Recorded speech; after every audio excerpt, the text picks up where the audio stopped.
లక్ష్మి ఇలారా, ఇలా కూర్చో.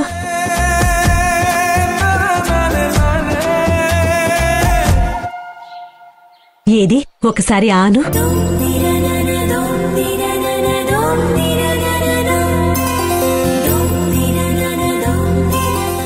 ఎక్కడ స్వామివారి దర్శనం దొరకదు అని కంగారు పడ్డానమ్మా. కాని నువ్వు ఆ దేవుడు ఎన్ని పరీక్షలు పెట్టినా అన్నిటినీ ఎదిరించి నాకు దర్శనం కలిగించావు. చాలా థాంక్స్ అమ్మా. అయ్యో అమ్మా, ఇందులో నాదే ఉంది, అంతా భగవంతుడి కృప. మిమ్మల్ని పిలిపించుకోవాలని ఆ దేవుడు నిర్ణయించుకున్నాక ఎలాంటి పరిస్థితులు అడ్డొచ్చినా ఆ దేవుడి దర్శనం తప్పకుండా దొరుకుతుంది. అంతా ఆ స్వామివారి చేతుల్లోనే ఉంది. మనం నిమిత్త మాత్రులం. నువ్వు చెప్పింది నిజమేనమ్మా.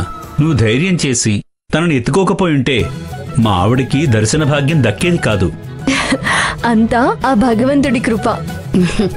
ఈ రోజు నాకు చాలా సంతోషంగా ఉందన్నయ్య. మనం అంతా కలిసి ఇలా గుడికొస్తామని నేను అస్సలు అనుకోలేదు. మళ్ళీ మళ్ళీ మనం ఈ గుడికి ఇలా కలిసి రావాలని నేను మనస్ఫూర్తిగా కోరుకుంటున్నానన్నయ్య. అన్నీ మర్చిపోయి మళ్ళీ మన రెండు కుటుంబాలు కలిసే భాగ్యం ఆ స్వామివారి దయవల్లొచ్చింది బావా.